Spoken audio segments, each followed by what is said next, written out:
What I found in my research is that there's a series of qualities that self-made millionaires have. If you have these qualities, your success is virtually guaranteed. And if you don't have these qualities, the qualities are learnable. Point number one is that all business or sales skills are learnable. All financial skills are learnable. If you can drive a car, you can learn any skill. If you can drive a car, you can learn the skill. Now, number two is you're probably only one skill away from doubling your income right now. You're probably only one skill away from setting yourself on the road to becoming a self-made millionaire. That turns out to be the case for almost everyone. And then I discovered that all people who are successful are excellent at what they do. You know the old question they asked Willie Sutton, the bank robber, why do you rob banks? He said, well, that's where the money is. Well, being in the top 10% is where the money is. So what you have to do is you have to pay any price and make any sacrifice to get into the top 10% in your field. So make this decision to get into the top 10%. And let me tell you what changed my life.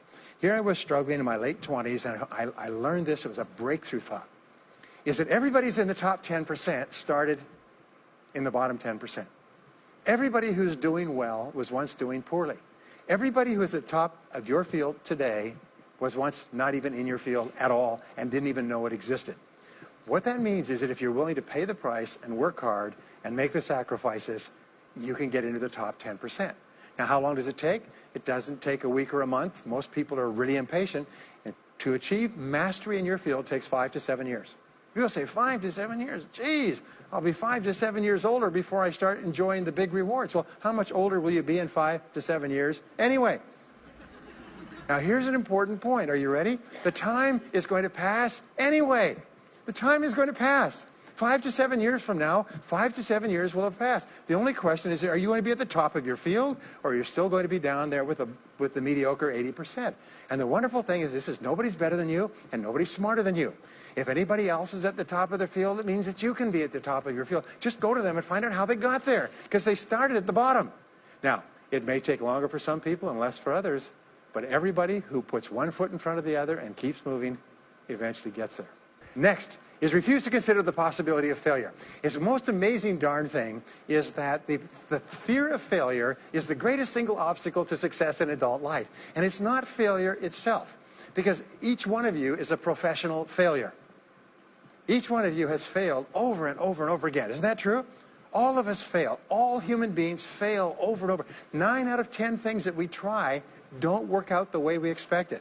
We have failures in relationships and in jobs and in careers and investments and everything. It's not the failure that holds you back. The failure makes you smarter. We say that it is the fear of failure, not failure, that holds you back. And the way that you overcome failure is you never consider the possibility of failure. The rule is this, is there's no such thing as failure, there's only feedback. Is when you try something that doesn't work, you get feedback, not failure. And recognize that most things you try aren't going to work the first few times. So what you do is you say, oh, that's an interesting bit of feedback. And you pick yourself up and you move forward and you have more feedback and you move forward. To become a self-made millionaire, you're going to fail over and over again, year after year after year. But your brain has a cybernetic mechanism, which means that times you try something, you get feedback, which makes you smarter. And when you try something else, you get feedback, which makes you smarter. And eventually, you reach the point where you're too smart and you stop making mistakes. You start to do more and more things right and fewer things wrong. But you can't get there unless you have experienced the failures. Henry Ford once said that failure is merely an opportunity to more intelligently begin again. Now, let me pass on one great rule to you, which has been discovered in interviewing self-made millionaires.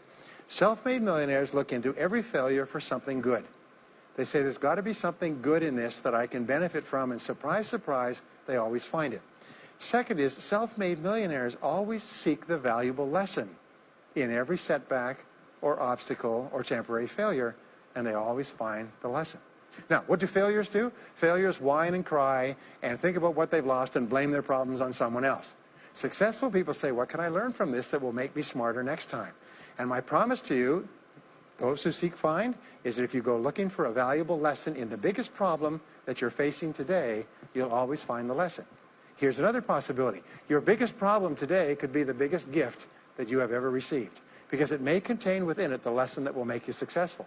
If you stop thinking about what happened and who's to blame, and you start looking for the gift within your problem, sometimes it can transform your life.